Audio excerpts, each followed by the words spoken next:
자, 먼저 우리 사도신경이 주제니까 사도신경을 한번 신앙 고백하도록 하겠습니다. 전능하사 천지를 만드신 하나님 아버지를 내가 믿사오며 그 외아들 우리 주 예수 그리스도를 믿사오니 이는 성령으로 잉태하사 동정녀 마리아에게 나시고 본디오 빌라도에게 고난을 받으사 십자가에 못 박혀 죽으시고 장사한 지 사흘 만에 죽은 자 가운데서 다시 살아나시며 하늘에 오르사 전능하신 하나님 우편에 앉아 계시다가 저리로서 산자와 죽은 자를 심판하러 오시리라.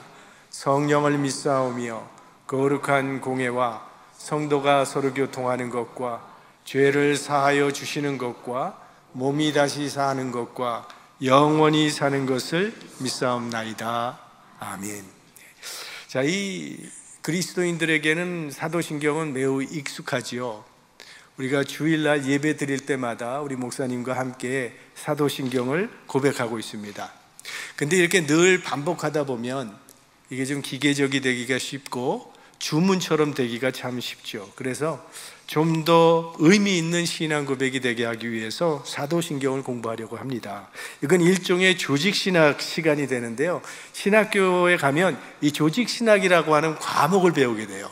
근데 이 조직신학하면 굉장히 좀 겁나게 어려운 단어처럼 이 마음에 들어올 겁니다. 이게 뭘까라는 그런 생각을 하게 되는데, 이게 어렵게 들리지만 하나도 어렵지가 않습니다. 이 조직신학이라고 하는 건 두 단어예요. 조직과 신학인데, 먼저 신학이라는 그 문자를 생각해 보면 신학은 하나님에 대한 연구를 의미합니다. 그러니까 하나님을 이해하기 위해서 연구하는 것이 신학이에요. 기독교 신앙은 절대로 맹신이 아닙니다. 그냥 무조건 믿는 게 아니라 이해를 추구하는 믿음입니다.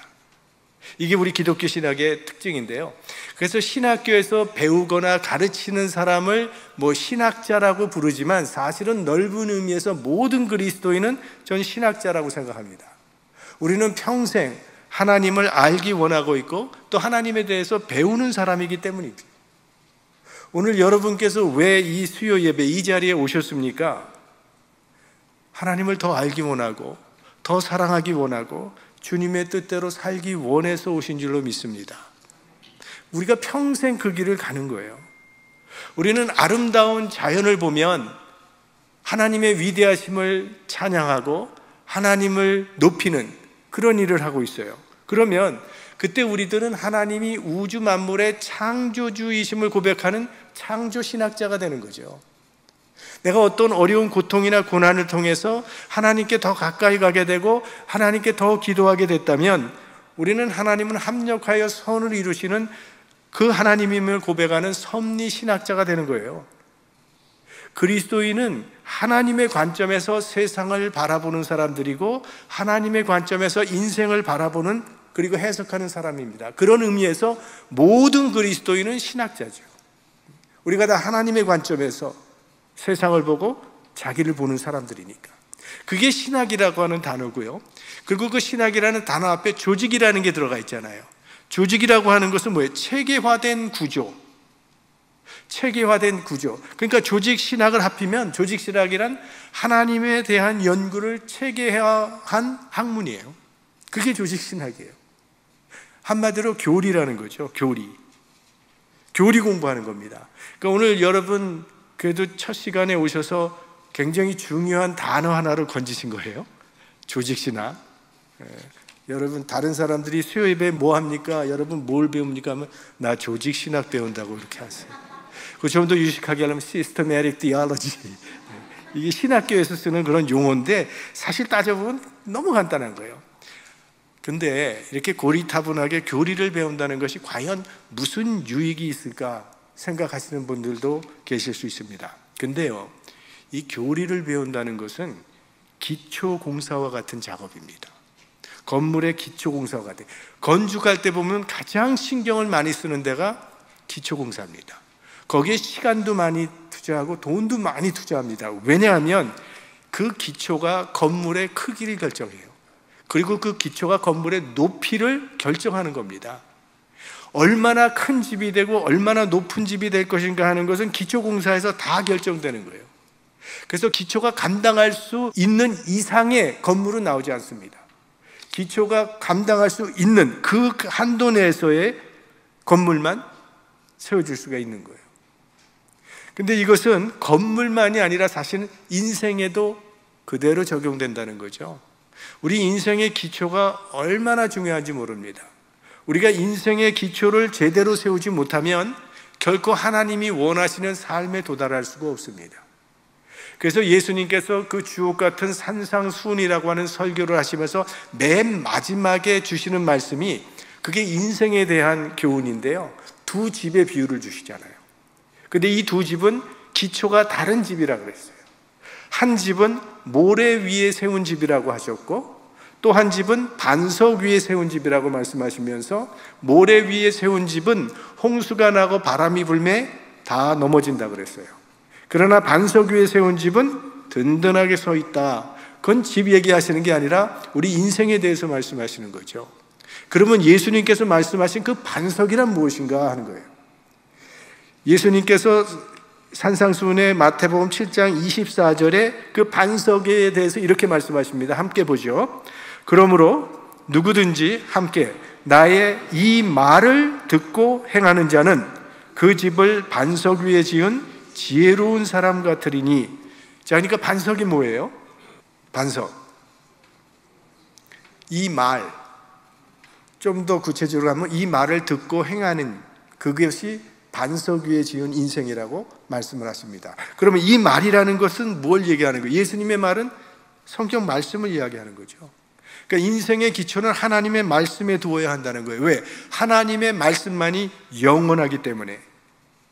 그러니까 우리가 하나님을 알아가는 일에 우리의 마음과 시간을 투자한다고 하는 것은 영원한 보상이 있는 가장 값진 투자가 되는 거죠.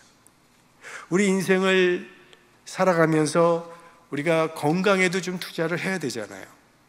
우리 사업에도 우리 인생을 좀 투자해야 되고, 또 뭐 예술에 인생을 투자하는 사람도 있고, 여행에 목숨을 거는 사람도 있고, 먹는 것 따라다니는 사람도 있고, 뭐 조금씩은 다 필요하다고 생각을 합니다. 하지만 우리가 이 세상을 떠나는 마지막 순간까지도 후회가 남지 않는 투자가 있다면 그건 하나님을 향한 투자일 거라고 봅니다.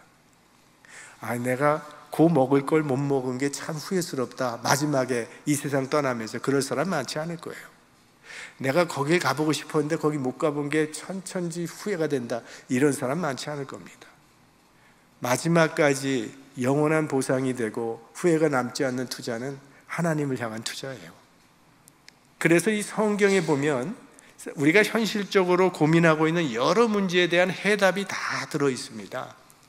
자녀를 양육하는 부모들에게는 자녀 교육에 대해서 배울 수 있는 진리가 무궁무진하게 들어있고요, 결혼에 대해서, 또 금전 문제에 대해서, 일에 대한 윤리에 대해서, 또 인생에 대해서, 미래에 대해서, 죽음에 대해서, 종말에 대해서 모든 우리가 궁금해하는 인생의 매우 중요한 문제에 대한 모든 게 성경 속에 다 들어있어요. 그래서 우리는 성경을 통해서 하나님의 관점에서 이 세상을 바라보고 해석하는 겁니다. 그거를 기독교 세계관이라 이렇게 또 불러요. 이것도 참 좋은 단어죠. 기독교 세계관. 하나님의 관점에서 세상을 바라보고 해석하는 능력. 그래서 성경이 굉장히 중요한데 이 성경을 종합해서 요약해 놓은 게 사도신경이에요, 사실은. 그러니까 성경의 거의 축소판입니다. 우리 기독인들이 무엇을 믿느냐, 그 믿음의 내용의 골자가 여기 다 들어있어요. 그래서 사도신경 공부하면 나중에 내가 너무 나이가 들어서 예수를 믿게 됐는데 마음이 급하잖아요. 이 기독교가 뭔지, 성경은 두껍기만 하고 이거 언제 다 배우나 급한 사람들은 이 사도신경을 공부하면 기독교 신앙이 뭔지를 확실하게 알 수 있어요. 그래서 그 신앙 위에 확고히 설 수 있고, 오랫동안 신앙생활 한 사람들은 이 사도신경을 통해서 내가 믿는 것을 다시 한번 재확인할 수 있는 그러한 귀한 시간이 될 수 있습니다. 그래서 이 사도신경을 공부하고자 하는 거예요. 자, 그러면 이 사도신경의 정의를 한번, 여러분 교환을 보시면 지금 순서대로 들어가는 말 지금 끝났습니다. 이제 사도신경의 정의. 자, 사도신경도 두 단어로 돼 있어요. 사도라고 하는 단어와 신경이라고 하는 단어. 자, 사도는 영어로 apostle이라고 그러죠. 그리고 사도에 대해서는 우리가 여러 번 들었습니다. 보냄받은 자라는 거죠. 예수 그리스도의 복음을 전하라고 보냄받은 자, 그 사람이 사도입니다. 그게 사도고요. 그 다음에 신경, 이 크리드라고 하는 것은 요약된 신앙 고백이라는 그런 뜻입니다. 그러니까 신앙의 기본 진리를 아주 간단하게 설명한 교리문, 그게 신경이에요. 그래서 사도신경은 사도들의 신앙을 요약한 신앙 고백이라고 말할 수 있어요. 사도들의 신앙을 요약한 신앙 고백, 이걸 더 요약하면 사도들의 신앙 고백이에요. 사도들의 신앙 고백. 우리 기독교 신앙의 가장 기본이 되는 세 가지 지침서가 우리 성경, 여러분 성경책 보면 뚜껑, 앞뚜껑하고 뒷뚜껑에 나와 있는 세 개가 있죠. 하나는 제일 먼저 주기도문이 나오죠. 좋은 성경책에는 다 나오게 돼 있어요. 주기도문은 어떻게 기도해야 되는지를 가르쳐주는 지침서입니다. 그 다음에 나오는 게 십계명, 이것은 어떻게 살아야 하는지를 가르쳐주는 지침서입니다. 그리고 마지막에 사도신경, 이것은 무엇을 믿어야 하는지를 가르쳐주는 지침서예요. 그래서 그 주기도문은 제가 우리 교회 부임하면서 2019년 말에 주기도문 강해를 그때 13주인가를 했습니다. 그리고 이번에 이제 사도신경을 하고 언젠가는 또 십계명을 우리가 함께 볼 수 있는 시간이 오겠죠. 자, 신약과 구약 총 66권을 가장 간략하게 축소해 놓으면 사도신경이 됩니다. 성경의 축소판이에요. 자, 보십시오. 맨 처음에 사도신경이 뭐라고 나와요? 전능하사 천지를 만드신 하나님 아버지를 내가 믿사오며, 이게 창세기예요. 그 다음에 그 외아들 우리 주 예수 그리스도를 믿사오니 이는 성령으로 잉태하사 동정녀 마리아에게 나시고 본디오 빌라도에게 고난을 받으사 십자가에 못 박혀 죽으시고 장사한 지 사흘 만에 죽은 자 가운데서 살아나시며, 여기까지가 사복음서입니다. 마태, 마가, 누가, 요한이 예수 그리스도의 생애를 다루고 있잖아요. 그 다음에 성령을 믿사오며, 이게 사도행전이죠.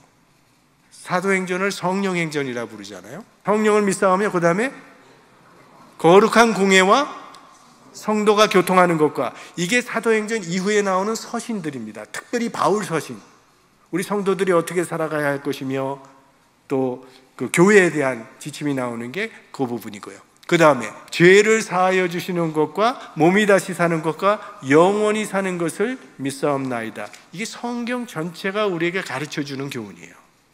죄 사함과 영원히 사는 것을 성경이 가르치고 있어요. 그래서 지금까지 우리 기독교의 신앙을 이 사도신경처럼 간단 명료하게 정리해 놓은 신조는 없습니다. 그래서 사도신경을 믿음의 대헌장, 믿음의 대헌장이라고, 마그나 카르타라고 그렇게 불러요. 그래서 나라와 민족, 교단과 교파를 초월해서 대부분의 기독교인들이 공통적으로 고백하고 있는 표준 신앙 고백이 사도신경입니다. 이건 로마 가톨릭 교회와 우리 개신교회가 공통적으로 소유하고 있는 공동신앙 고백문이에요.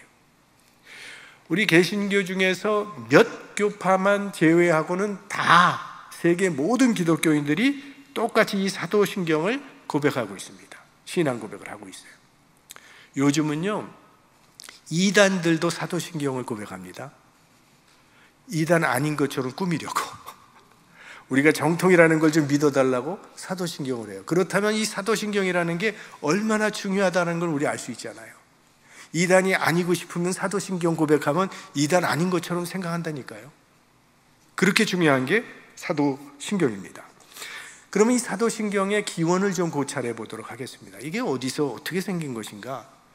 주 4세기경에 사도신경 주석이라고 하는 책이 나왔어요. 근데 그 책 속에 전해오는 전설이 있습니다. 이건 전설이에요. 자, 예수 그리스도의 제자들이 오순절에 성령 충만을 받았습니다. 그리고 예수님께서 부활 승천하시면서 마지막으로 부탁하신 땅끝까지 증인이 되리라. 이 말씀을 순종하기 위해서 이제 우리가 복음을 들고 나가자라고 예수 그리스도의 제자, 12제자, 이 사도들이 작심을 하고 결심을 하고 이제 나가야 되는데, 우리가 나가서 뭘 전해야 될 것이냐, 이걸 토론하기 시작했어요. 그런데 보니까 베드로가 말하는 복음과 요한이 말하는 복음과 다른 또 빌립이 말하는 복음이 조금씩 이게 다르단 말이에요. 그래서 야, 이건 안 되겠다. 우리가 복음을 통일해서 같은 말을 전하자. 그래서 사도신경이 만들어졌다고 그렇게 말을 하는데요, 이 사도신경은 12문장으로 되어 있습니다. 12문장으로 되어 있는데, 그래서 예수님의 12사도가 다 한 사람이 하나씩 고백했다는 또 이것도 전설로 전해지고 있어요. 그래서 우리가 앞으로 13주 동안, 오늘을 포함해서 13주 동안 사도신경을 공부하게 되는데, 오늘은 서론입니다. 그리고 이제 다음 주일부터 한 문장씩 한 주일에 커버를 하면 12주 해서 플러스 1 해서 13주가 걸리면 이제 우리 사도신경을 마스터하게 될 겁니다. 자, 그러면 이 사도신경이라는 게 왜 이렇게 필요한가? 사도신경의 필요성에 대해서 여기 세 가지로 정리를 한번 해봤습니다. 첫째는 이 신앙의 정리를 위해서. 우리 그리스도인은 내가 무엇을 믿고 있는지 확실히 알아야 합니다. 한 어린아이가 아빠한테 물었대요. 아빠, 이 지구는 누가 받치고 있나요? 그랬더니 아빠가 이 지구는 큰 거북이 등이 받치고 있는 거란다. 그랬더니 아이가 생각해 보더니, 그러면 그 거북이는 누가 받치고 있나요? 그 거북이는 큰 호랑이 등이 받치고 있는 거란다. 그랬더니 또 아이가, 그러면 그 호랑이는 누가 받치고 있어요? 호랑이는 큰 코끼리 등이 받치고 있는 거란다. 그거 앞으로는 다 코끼리야. 이렇게 얘기했다는 거예요. 기독교의 믿음은 생각하는 믿음입니다. 그냥 막연히 감정이나 내가 의지적으로 믿어야지 해서 믿는 그런 게 아니에요. 사도신경은 기독교 신앙의 본질이면서 믿음의 근거가 되는 겁니다. 자, 우리 베드로전서 3장 15절 합독해 보겠습니다. 너희 속에 있는 소망에 관한 이유를 묻는 자에게는 대답할 것을 항상 예비하되. 우리가 어떤 사람을 전도하고자 할 때 그냥 믿어 그게 아니라는 거예요. 내가 믿고 있는 것이 무엇인지를 그들에게 잘 전해줄 수 있는 그 근거가 될 수 있는 게 사도신경도 될 수 있는 거예요. 지금 우리 전도학교도 하고 있지만 이 사도신경이 내가 믿고 있는 것을 전하는데 그 아주 좋은 아웃라인, 요약이 될 수 있는 근거가 되는 겁니다. 그 다음에 그러니까 신앙에 내 스스로 신앙이 정리될 뿐만 아니라 다른 이에게 신앙을 전해줄 수 있는 그 요약이 사도신경이 될 수 있는 거고요.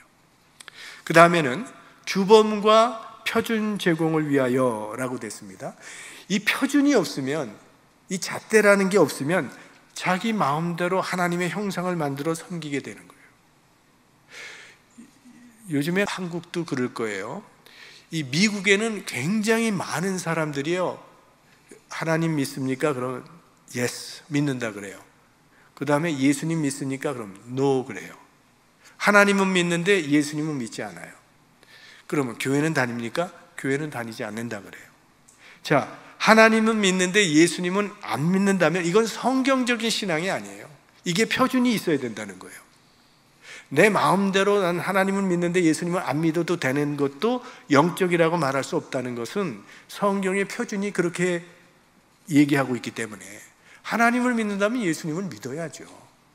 그리고 하나님을 믿는다면 교회 다녀야죠. 교회를 안 다닌다면 성경이 말하는 신앙과는 다르죠. 그래서 사도신경은 성경적인 신앙의 표준을 우리에게 제공해 줘요. 표준이 없으면 이단이 침투하기 쉽습니다. 여러분, 기독교 역사에 얼마나 이단이 많이 일어났는지 몰라요. 지금도 수도 없이 일어나잖아요. 그때마다 이 진리라고 하는 표준을 세워서 그 이단을 퇴치시켰습니다. 2000년 교회 역사 가운데 사도신경은 신앙을 평가하는 표준이 되었고 이단을 퇴치하는 표준이 되었어요. 자, 이 부활이라는 것, 제가 설교할 때도 한번 이야기한 적이 있지만 어떤 신학자가 이 부활은 영적인 부활이다 라고 그렇게 주장을 했습니다. 어떻게 사람이 죽었다가 육체적으로 일어날 수 있느냐? 이거는 영적인 부활을 의미하는 것이다. 그런데 사도신경은 뭐라고 해요? 분명히 몸이 다시 사는 것과 표준이 있잖아요. 영적인 부활만이 아니라는 거예요. 육적인 부활이 포함돼야 그게 기독교라는 거죠. 또 어떤 사람이 어떻게 사람이 처녀의 몸에서 태어날 수 있느냐 이렇게 주장을 하죠. 그런데 사도신경은 뭐라고 얘기합니까? 성령으로 잉태하사 동정녀 마리아에게 나시고, 이게 신앙의 표준이 되는 거예요. 내가 계시를 받았는데 몇 날 며칠 예수님께서 재림하신다더라. 성경은 뭐라고 해요? 그날과 그때는 아무도 모르나니 하나님의 천사도 모르고 아들도 모르고 오직 아버지만 아시느니라.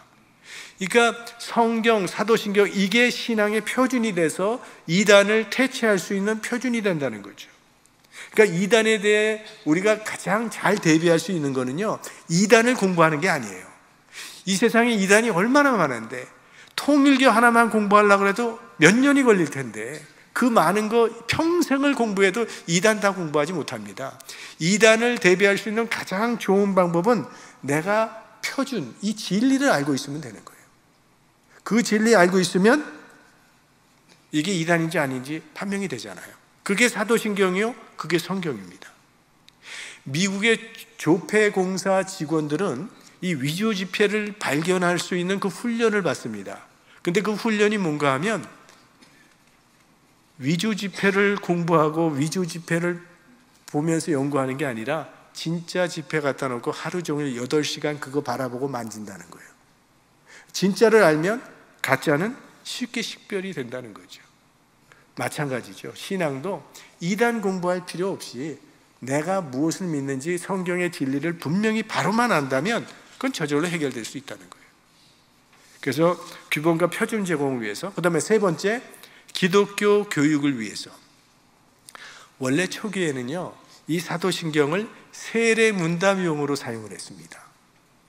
이 사도신경을 보시면 그 구조가 아버지와 아들과 성령 삼위일체 교리로 되어 있어요. 그래서 세례 받겠다고 하는 사람들에게 3번의 질문을 던집니다. 먼저, 당신은 전능하사 천지를 만드신 하나님 아버지를 믿습니까? 네 하죠. 그 외아들 예수 그리스도를 믿습니까? 네. 성령을 믿습니까? 네. 그 3번 네를 받고 그 다음에 신앙 고백과 함께 세례를 줬어요. 근데 지금은 우리가 사도신경을 세례 문답할 때보다는 주로 예배 드릴 때 공동의 신앙 고백으로 거의 많이들 사용하고 있습니다. 그러니까 우리가 예배 시에 사도신경으로 우리의 신앙을 고백할 때마다 이 고백이 세례의 뿌리를 두고 있음을 기억하면서 우리가 처음 세례를 받을 때처럼 예수 그리스도를 구주로 고백하며 그분으로 말미암아 우리에게 주어진 그 하나님의 축복과 은혜에 감사하는 마음, 그걸 가질 수 있기를 바랍니다. 이게 사도신경의 뿌리였어요. 자, 그럼 사도신경의 주제를 살펴보도록 하겠습니다. 사도신경의 주제는요, 가장 많이 나오는 단어입니다. 내가 믿사오며예요. 나는 믿습니다. I believe.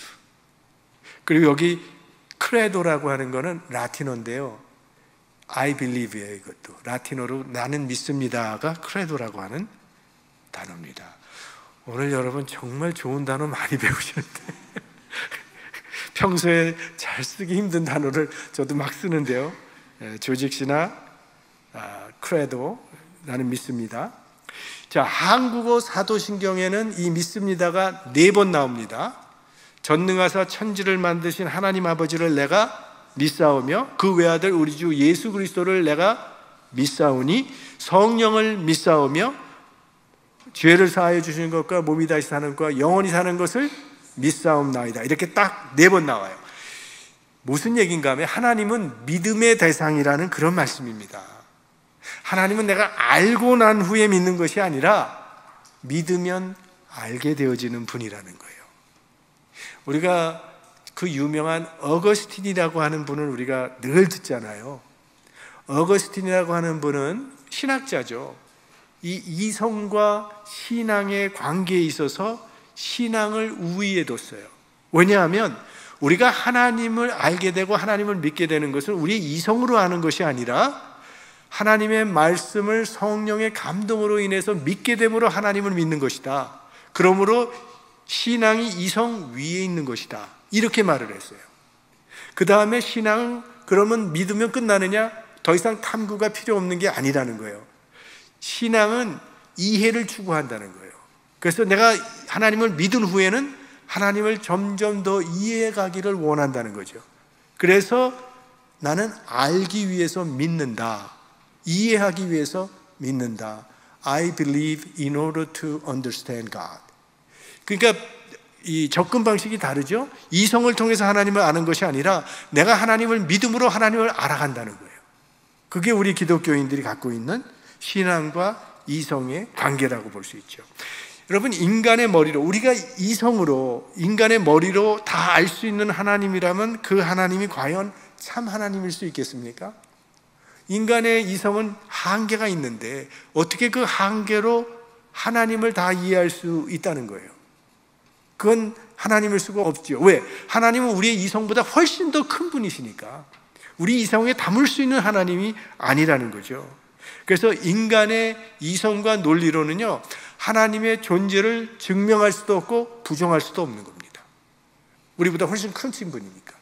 그래서 리처드 후커라고 하는 신학자는 이렇게 말을 했습니다. 하나님의 존재에 대해서 인간이 취할 수 있는 가장 좋은 태도는 침묵이다. 그렇죠. 우리가 하나님에 대해서 취할 수 있는 가장 좋은 태도는 사실 침묵밖에 없어요. 알 수가 없으니까. 그래서 성경은 하나님의 존재에 대해서 증명하려고 노력하지 않아요. 그게 창세기 1장 1절, 아마 제가 창세기 1장 강의할 때 말씀드렸던 것 같아요.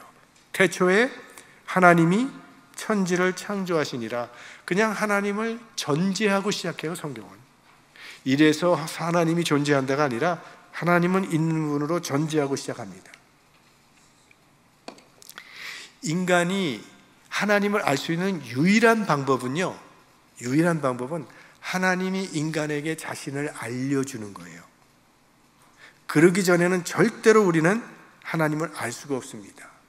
그래서 신이 자신을 인간에게 나타내 주는 것을 또 하나의 신학 용어로 계시라고 불러요. 우린 계시라는 단어 많이 쓰잖아요.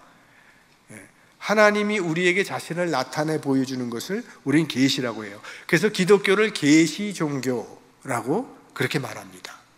그리고 그 계시 중에 가장 highest, 높은 곳에 있는 최고의 계시가 바로 성경이에요.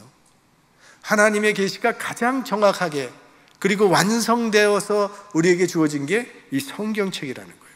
그러니 얼마나 성경이 위대한 책입니까? 그리고 소중한 책입니까? 베드로가 유명한 신앙 고백을 했습니다. 주는 그리스도시요 살아계신 하나님의 아들이시니이다. 얼마 전 우리 창립기념주일날 설교했던 내용이잖아요. 그랬더니 예수님께서 뭐라고 말씀하십니까?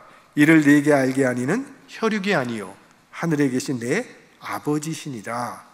그러니까 예수가 그리스도임을 알 수 있는 것은 인간의 경험이나 지식이나 이성이 아니라 하나님께서 우리의 눈을 열어주셔야만, 하나님이 계시해 주셔야만 알 수 있다는 거예요.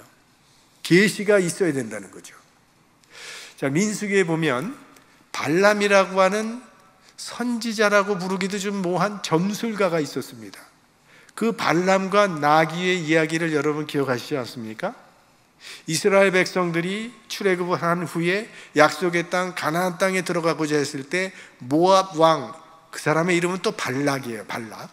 이 발락이라고 하는 모압 왕이 돈을 주고 발람 선지자를 초대해서 저 이스라엘 좀 저주해 달라고 그런 부탁을 해요. 발람은 그런 일을 해서는 안 된다는 걸 잘 알지만 이 물질에 욕심이 있기 때문에 결국 나귀를 타고 이스라엘을 저주하기 위해서 찾아갑니다. 그런데 이 나귀가 가려다가 보니까 나귀 눈에 보이는 게 하나님의 사자가 칼을 들고 발람을 죽이려고 길에 서 있는 걸 보게 된 거예요, 나귀가. 그러니까 나귀가 잘 가지 않으려고 그러잖아요. 그러니까 발람이 화가 나갖고 막 지팡이로 이 나귀를 때리죠. 그랬더니 나귀가 말을 했다 그랬어요.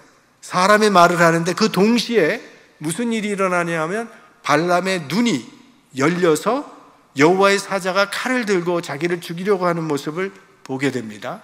그게 민수기 22장 31절 말씀이에요. 때에 여호와께서 발람의 눈을 밝히심에 여호와의 사자가 손에 칼을 빼어들고 길에 선 것을 보고 머리를 숙이고 엎드리니 이렇게 돼 있어요.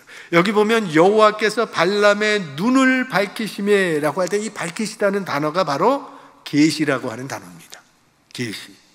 그러니까 우리가 예수를 그리스도로 고백할 수 있는 것은 하나님의 계시로만 가능한 거예요. 하나님께서 계시해 주시고 깨우쳐 주시지 않고는 예수를 그리스도로 고백할 자가 없습니다. 인간의 이성으로는 불가능해요. 그러니까 예수를 구주로 고백할 수 있도록 복을 주신 것은 이건 정말 하나님의 놀라운 은혜요. 우리에게 허락해 주신 하나님의 축복입니다. 왜? 우리가 다 예수를 구주로 고백하고 있는 사람인데 이거는 결국 하나님께서 우리에게 계시의 은혜를 허락해 주셨다는 얘기거든요. 그렇지 않고는 그렇게 고백할 수가 없습니다. 마지막에 그 하나님의 존재는 이제 다음 주일에 보겠지만 조금 그 인트로로 더 여기서 잠깐만 설명하고 오늘 강의를 마치겠는데요. 자, 성경은 하나님의 존재를 증명하려고 하지 않는다고 말씀을 드렸습니다. 왜? 성경 기자들은요, 하나님이 존재하신다는 사실이 너무나 당연하고 이건 자명한 것이기 때문에 증명할 필요를 느끼지 못했던 거예요. 자, 놀이터에서 아이들이 노는데 자기 아버지 자랑들을 해요. 우리 아버지는 뭐 이렇고, 우리 아버지는 소방서, 우리 아버지는 뭐 경찰, 이렇게 자랑을 하는데 그 아이들이 아버지 자랑할 때 나에겐 아버지가 있다는 걸 증명하려고 하는 아이가 있습니까? 아버지가 있다는 건 전제하고 얘기하는 거예요. 성경 저자가 그런 식으로 생각을 하는 겁니다.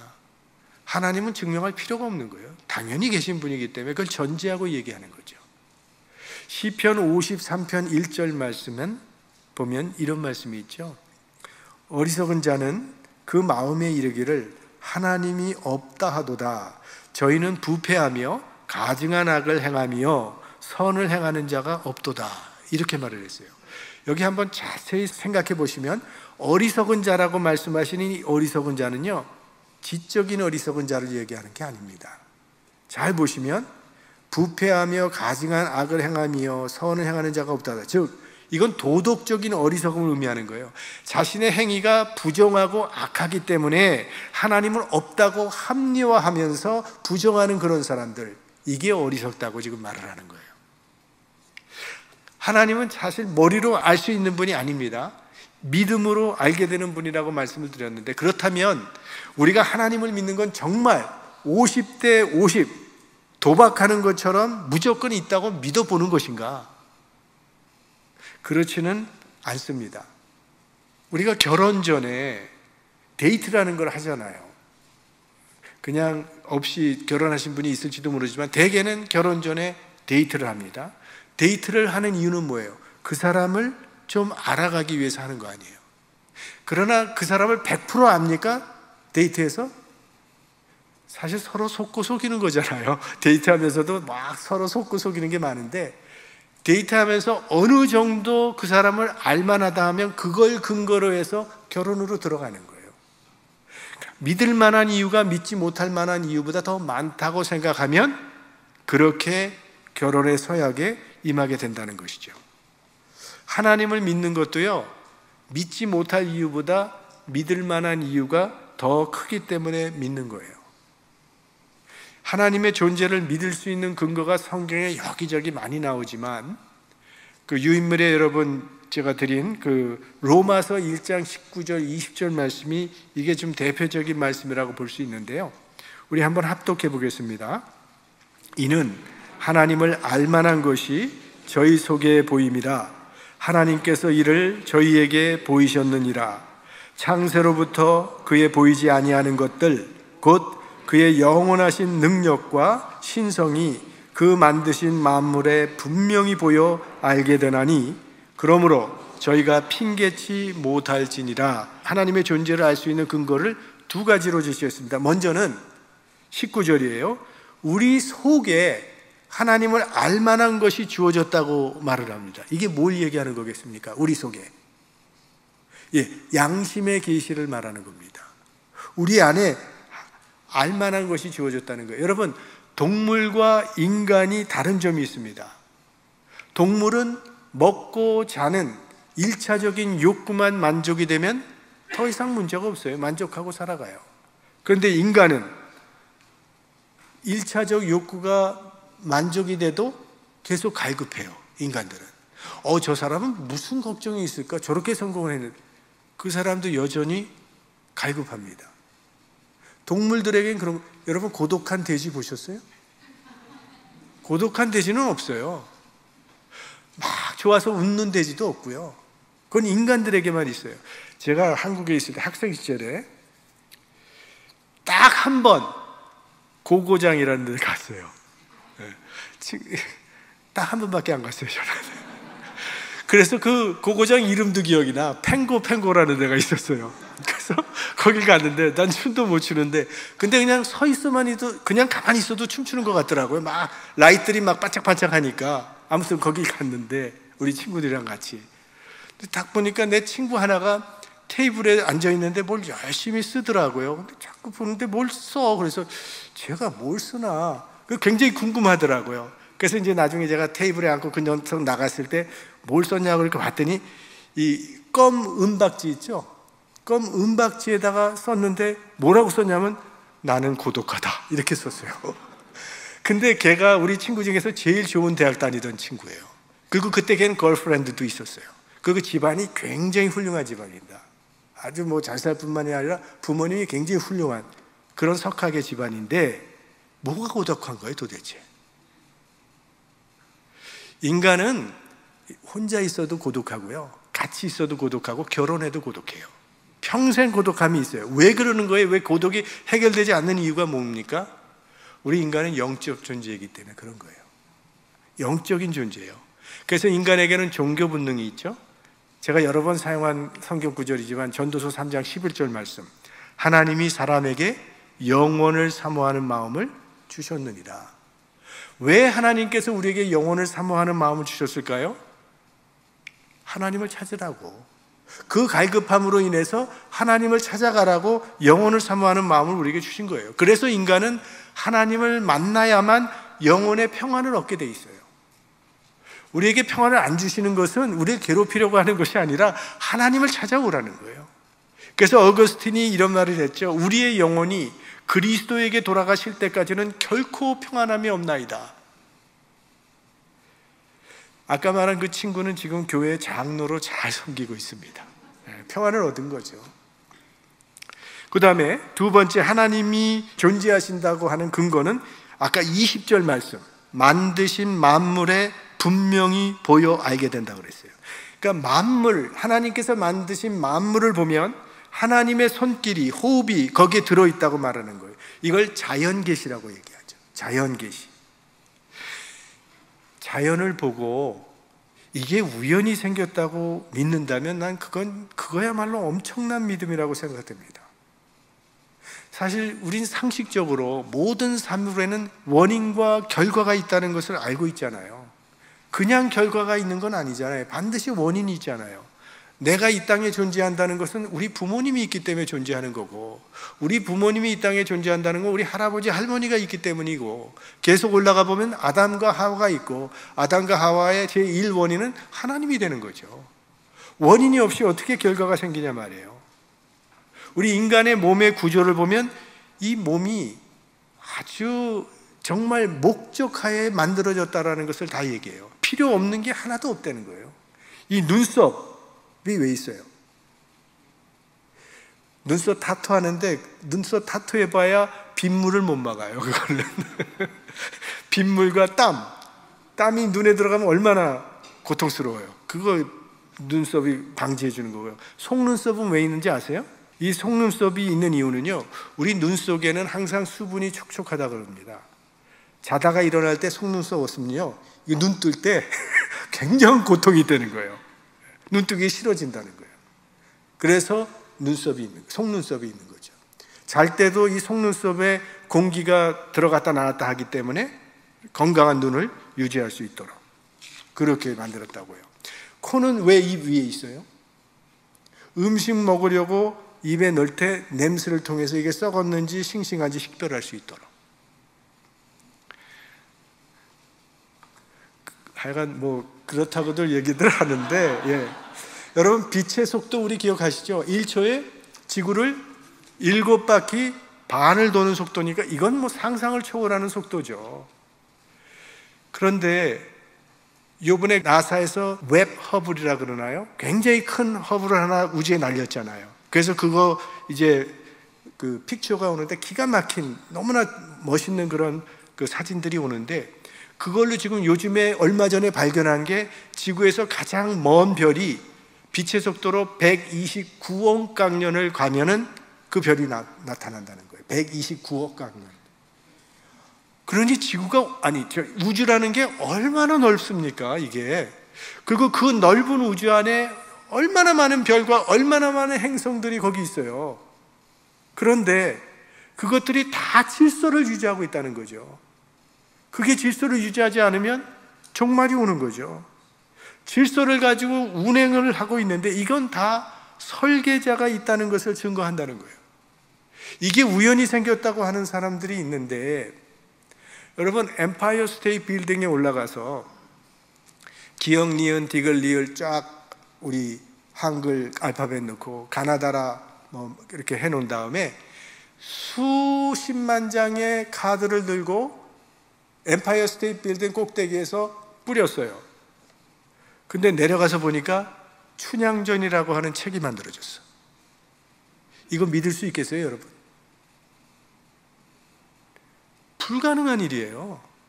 제가 대학에서 교수님이 강의를 하는데 그분이 이집시언이었어요. 이집트에서 왔는데 크리스천입니다. 근데 그분이 이런 예화 들었던 건 저 지금도 기억해요. 이렇게 한 페이퍼 백에 시계 부속품을 다 집어넣었어. 시계 부속품을. 그리고 이걸 막 10분 정도 흔들었어요. 그랬더니 시계가 나왔다. 이거 믿을 수 있는 사람이 있겠느냐고. 불가능한 일이거든요. 우주는 시계보다도 훨씬 더 정교한 작품인데 어떻게 그게 우연히 있을 수 있다고 말할 수 있느냐는 거죠. 그리고 의사 선생님들이 그런 말 많이 하죠. 제가 아는 한 장로님이 의사신데, 목사님, 인간의 뇌와 인간의 몸을 보면요, 하나님을 부정할 수가 없어요. 그렇게 얘기를 해요. 그러므로 저희가 핑계치 못할지니라. 이처럼 분명한 하나님의 존재를 무시하는 자는 하나님의 심판이 내릴 것을 경고하고 있습니다. 이제 결론, 나가는 말. 자, 하나님이 있느냐 없느냐, 천국이 있느냐 없느냐 하는 것은요, 신앙인이냐 비신앙이냐 이걸 떠나서 사실은 확률로 보면 찬스는 50%입니다. 유명한 수학자요 철학자였던 파스칼이 수학자의 머리로 계산을 해봤어요.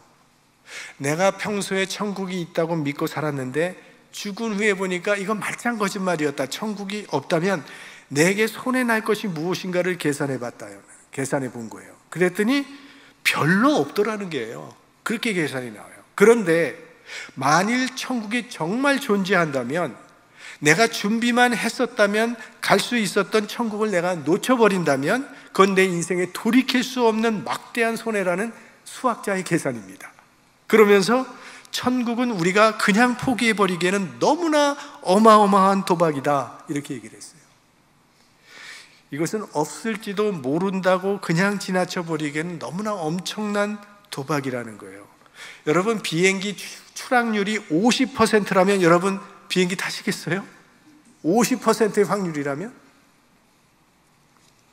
올바른 정신으로 계산을 해본 사람이라면 천국을 반드시 준비해야 합니다. 그러니까 우리는 천국을 당연시 여기지만 여러분 정말 현명한 결정 내린 것, 이거 다 하나님께서 우리에게 주신 은혜죠. 믿어서 손해볼 거 하나도 없다는 거예요. 무엇보다도 우리가 하나님의 존재를 믿을 수 있는 이유가 있다면, 믿는 사람들의 삶을 통해서 우리는 하나님의 살아계심을 분명하게 증거할 수 있습니다. 예수 그리스도의 사도들 다 순교했습니다. 왜? 하나님이 살아계심을 믿었기 때문에 순교했어요. 초대교인들도 같은 믿음으로 생명을 내어놓았고, 어떤 사람들은 일평생 동굴을 파고 거기서 살다가 죽었어요. 자자손손이 햇볕 보지 못하고 일평생 동굴에서 살다 죽고 살다 죽고 살다 죽었습니다. 또 우리 주변에 살고 있는 사람들 중에도 어떤 경우는 사형수가 복음을 믿고 이젠 자기가 복음의 전달자가 되어서 하늘나라 갈 때 평안한 얼굴로 복음을 전하면서 사라지는 그런 사람들도 있어요. 어떤 이는 아프리카에서, 어떤 이는 아마존 정글에서 아무나 보는 이도 없고 인정해 주는 사람도 없는 그곳에서 자신의 삶을 헌신하고 있습니다. 우리들도 연약하고 부족하지만 그래도 나름대로 주님의 뜻대로 살아가겠다고 자신과 싸우고 있지 않습니까? 그래서 이 수요 저녁에도 이곳에 나오신 거 아니겠어요? 우리들도 언젠가는 사도들처럼 또 초대교인들처럼 하나님의 기쁨이 되는 삶을 살 수 있는 그런 믿음의 사람이 되기를 원하고 기도하고 있는 겁니다. 이 모든 것이 우리에게 말해주는 것이 있다면 하나님은 살아계시다는 거예요. 이 세상은 점점 어두워져 가고 있지만 하나님을 향한 우리 믿음 끝까지 지키면서 우리 살아계신 하나님 앞에 순종과 헌신의 삶을 살아가는 믿음의 사람들이 될 수 있기를 주의 이름으로 축원합니다.